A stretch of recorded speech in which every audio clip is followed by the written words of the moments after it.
Hi friends, ತಮಗೆಲ್ಲರಿಗೂ ಆದ್ಯ colourful ಚಾನಲ್ಗೆ ಸ್ವಾಗತ. ನಾನು ಸುಮಾ. ಇವತ್ತು ನಾನು ಮತ್ತು ನಮ್ಮ ಮನೆಯವರು, ನನ್ನ ಮಗಳು ನಮ್ಮ ಮನೆ ದೇವರ ದರ್ಶನಕ್ಕಂತ ಬಂದಿದ್ದೀವಿ. ಬನ್ನಿ, ನೀವು ನಮ್ಮ ಜೊತೆ ದೇವರ ದರ್ಶನನ ಮಾಡಿವ್ರಂತೆ. ಇದು ಬಂದ್ಬಿಟ್ಟು ಗವಿರಂಗನಾಥ ಸ್ವಾಮಿ ದೇವಸ್ಥಾನ ಅಂತ ಗವಿರಂಗಾಪುರದಲ್ಲಿ, ಇದು ಹೊಸದುರ್ಗ ಡಿಸ್ಟಿಕ್ಕಲ್ಲಿ ಬರುತ್ತೆ. ವಿಷ್ಣುವಿನ ಅವತಾರಗಳಲ್ಲಿ, ದಶಾವತಾರಗಳಲ್ಲಿ ಕೂರ್ಮಾವತಾರ ಒಂದು. ಸೊ ಇಲ್ಲಿ ಗವಿರಂಗನಾಥ ಸ್ವಾಮಿ ಇರೋದು ಕೂರ್ಮಾವತಾರದಲ್ಲಿ. ಬನ್ನಿ ದೇವಸ್ಥಾನದೊಳಗೆ ಹೋಗೋಣ. ಅದು ಬೆಟ್ಟ. ಸೊ ಬನ್ನಿ. ಯಾರೆಲ್ಲ ನನ್ನ ಚಾನಲ್ನ ಇವಾಗ ಈ ವಿಡಿಯೋನ ನೋಡ್ತಾ ಇದ್ದೀರೋ, ಪ್ಲೀಸ್ ನನ್ನ ಚಾನಲ್ನ ಸಬ್ಸ್ಕ್ರೈಬ್ ಮಾಡಿ, ಹಾಗೆ ಲೈಕ್ ಮಾಡಿ, ಶೇರ್ ಮಾಡಿ ಫ್ರೆಂಡ್ಸ್. ಬನ್ನಿ ನೋಡಿ, ದೇವಸ್ಥಾನದ ಮುಂದೆ ಇದು ಅಂಗಡಿಗಳನ್ನ ಇಟ್ಕೊಂಡಿದ್ದಾರೆ. ಈ ಕಡೆ ದೇವರ ಫೋಟೋಗಳಿದೆ. ಕೂರ್ಮ ಅವತಾರ ಅಂದರೆ ಆಮೆಯ ರೂಪದಲ್ಲಿರೋದು ನೋಡ್ಬೋದು ನೀವು. ತುಂಬ ಚೆನ್ನಾಗಿದೆ ಫ್ರೆಂಡ್ಸ್. ನೀವು ಒಮ್ಮೆ ಆದರೂ ಈ ದೇವಸ್ಥಾನನ ಒಂದ್ಸಲ ಆದರೂ ಬಂದು ನೋಡಿ. ನಾನು ನಿಮಗೆ ಅಡ್ರೆಸ್ ಬೇಕು ಅಂದರೆ ಕಾಮೆಂಟ್ ಸೆಕ್ಷನಲ್ಲಿ ತಿಳಿಸಿ, ಬೇಕಿದ್ದರೆ ನಾನು ನೆಕ್ಸ್ಟ್ ವಿಡಿಯೋದಲ್ಲಿ ನಾನು ಕಳಿಸ್ತೀನಿ ಫ್ರೆಂಡ್ಸ್. ಬನ್ನಿ, ನೋಡ್ತಾ ಇರ್ಬೋದು ಎಷ್ಟು ವಿಶಾಲವಾಗಿದೆ ದೇವಸ್ಥಾನ ಅಂತ. ಇದು ಕೆಳಗಡೆ ಇರೋ ದೇವಸ್ಥಾನಗಳು. ಬಟ್ ಇವಾಗ ಲಕ್ಷ್ಮೀ ದೇವರಿತ್ತು ಸೈಡಲ್ಲಿ, ಈಗ ಬೇರೆ ಕಡೆ ಅಲ್ಲೇ ಬೆಟ್ಟದ ಮೇಲೆ ಇದೆ, ಬೇರೆ ಕಡೆ ದೇವಸ್ಥಾನ ಮಾಡಿದ್ದಾರೆ. ಬನ್ನಿ, ಮೆಟ್ಲುಗಳು ನೋಡಿ. ಮೇಲ್ಗಡೆ ಶೀಟ್ ಎಲ್ಲ ಫಸ್ಟ್ ಇರಲಿಲ್ಲ ಫ್ರೆಂಡ್ಸ್. ತುಂಬ ಬಿಸಿಲು ಮಳೆ ಎಲ್ಲ ಇದ್ದಾಗ ಜನ ಓಡಾಡೋಕ್ಕಾಗಲ್ಲ ಅಂತ ಹೇಳ್ಬಿಟ್ಟು ಇವಾಗ ಶೀಟ್ ಎಲ್ಲ ಹಾಕ್ಸಿದ್ದಾರೆ. ನೋಡ್ತಾ ಇರ್ಬೋದು ನೀವು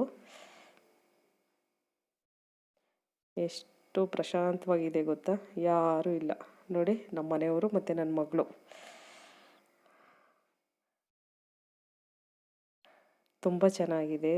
ದೇವಸ್ಥಾನಕ್ಕೆ ಹೋದರೆ ಏನೋ ಒಂಥರ ಮನಸ್ಸಿಗೆ ನೆಮ್ಮದಿ. ನೋಡಿ, ಪಾಟ್ಗಳೆಲ್ಲ, ಗಿಡಗಳನ್ನೆಲ್ಲ ಹಾಕಿ ಸೈಡಲ್ಲೆಲ್ಲ ಸ್ಟೆಪ್ ಮೇಲೆ ಪಾಟ್ಗಳನ್ನು ಇಟ್ಟಿದ್ದಾರೆ. ಆದಷ್ಟು ಚೆನ್ನಾಗಿ ಕಾಣ್ತಾ ಇದೆ. ಎಷ್ಟು ಚೆನ್ನಾಗಿದೆ ಗೊತ್ತಾ. ನೀವು ಒಂದ್ಸಲ ದೇವಸ್ಥಾನಕ್ಕೆ ಹೋಗಿ ಬಂದರೆ ಮತ್ತೆ ಹೋಗಬೇಕು ಅನಿಸುತ್ತೆ, ಅಷ್ಟು ಚೆನ್ನಾಗಿದೆ. ಇಲ್ಲಿ ಪೂಜೆ ಮಾಡಿಸೋದಕ್ಕೆ ಅಂತ ಇದನ್ನು ಟಿಕೆಟ್ ಕೌಂಟ್ರದು ಟಿಕೆಟ್ ತೊಗೋತಾಯಿದ್ರು. ತುಂಬ ಜನ ಇದ್ದರು ಒಳಗೆಲ್ಲ. ವಿಶೇಷ ಪೂಜೆ ಇತ್ತು ಇವತ್ತು. ಸೊ ಹಾಗಾಗಿ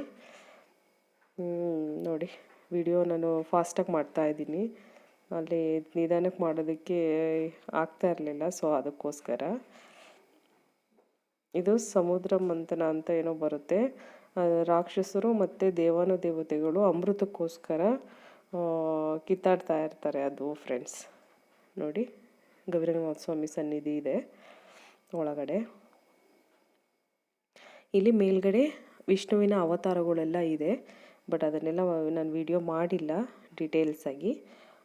ವಿಷ್ಣುವಿನ ಅವತಾರಗಳಲ್ಲಿ ಕೂರ್ಮ ಅವತಾರ ಒಂದು. ಇಲ್ಲಿ ನೋಡಿ, ಇದೆ ಗವಿರಂಗನಾಥ ಸ್ವಾಮಿ. ಆಮೆಯ ರೂಪದಲ್ಲಿ ಗವಿರಂಗನಾಥ ಸ್ವಾಮಿ ಇದೆ ನೋಡಿ. ತುಂಬ ಜನ ಇದ್ದರು ಫ್ರೆಂಡ್ಸ್, ಹಾಗಾಗಿ ನಾನು ಕರೆಕ್ಟಾಗಿ ವಿಡಿಯೋ ಮಾಡೋದಕ್ಕಾಗಲಿಲ್ಲ, ಸಾರಿ. ಇದು ಕೆಂಚಪ್ಪ ಅಂತ ಹೇಳಿಬಿಟ್ಟು ಗವಿರಂಗನಾಥ ಸ್ವಾಮಿಯ ಪಕ್ಕದಲ್ಲೇ ಇದೆ. ಇಲ್ಲಿ ದೊಡ್ಡೆಡೆ ಸೇವೆನ ಮಾಡಿಸ್ಬೋದು ನೋಡಿ. ದೊಡ್ಡೆಡೆ ಹಾಕಿಸ್ತಾ ಇದ್ದಾರೆ ಯಾರೋ. ಬನ್ನಿ, ತುಂಬ ವಿಶೇಷವಾಗಿತ್ತು. ಶನಿವಾರ ತುಂಬ ವಿಶೇಷವಾಗಿರುತ್ತೆ. ದಿನ ಜನ ಇರ್ತಾರೆ ಫ್ರೆಂಡ್ಸ್, ಬಟ್ ಶನಿವಾರ ದಿನ ಅಂತೂ ತುಂಬ ಜನ ಇರ್ತಾರೆ. ಶನಿವಾರನೇ ವಾರ ಇರೋದ್ರಿಂದ ತುಂಬ ಜನ ಇರ್ತಾರೆ ನೋಡಿ.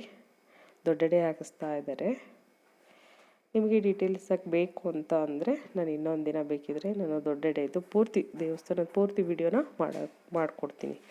ಓಕೆ, ಇದು ಲಕ್ಷ್ಮೀ ದೇವರು ನೋಡಿ ಫ್ರೆಂಡ್ಸ್. ಆಚೆಯಿಂದ ಗವಿರಂಗನಾಥ ಸ್ವಾಮಿ ದೇವಸ್ಥಾನ ಹೇಗೆ ಕಾಣುತ್ತೆ ಅನ್ನೋದಕ್ಕೆ ನೋಡಿ. ಪೂಜೆ ಎಲ್ಲ ಮುಗಿಸ್ಕೊಂಡ್ವಿ, ವಾಪಸ್ ಬರ್ತಾ ಇದ್ದೀವಿ, ಇಳಿತಾ ಇದ್ದೀವಿ ಬೆಟ್ಟನ. ಸುತ್ತ ತುಂಬ ಚೆನ್ನಾಗಿದೆ ಪರಿಸರ. ಪಕ್ಷಿಗಳೆಲ್ಲ ಚಿಣಿಗಿಣಿ ಅಂತ ಇದ್ದಾವೆ, ತುಂಬ ಚೆನ್ನಾಗಿದೆ. ಸೊ ಫ್ರೆಂಡ್ಸ್, ಇದು ನಮ್ಮ ಗವಿರಂಗನಾಥ ಸ್ವಾಮಿ ಬೆಟ್ಟದ ವೈಭವ. ಓಕೆ ಫ್ರೆಂಡ್ಸ್, ಇವತ್ತಿನ ವ್ಲಾಗ್ನ ಇಲ್ಲಿಗೆ ಮುಗಿಸ್ತಾ ಇದ್ದೀನಿ. ಮತ್ತೆ ನಾವು ಮೀಟ್ ಮಾಡೋಣ ಅನದರ್ ವ್ಲಾಗಲ್ಲಿ. ಯಾರೆಲ್ಲ ನನ್ನ ಚಾನಲ್ ಸಬ್ಸ್ಕ್ರೈಬ್ ಮಾಡಿಲ್ವೋ ಪ್ಲೀಸ್ ಸಬ್ಸ್ಕ್ರೈಬ್ ಮಾಡಿ. Thanks for watching. Thank you. Bye.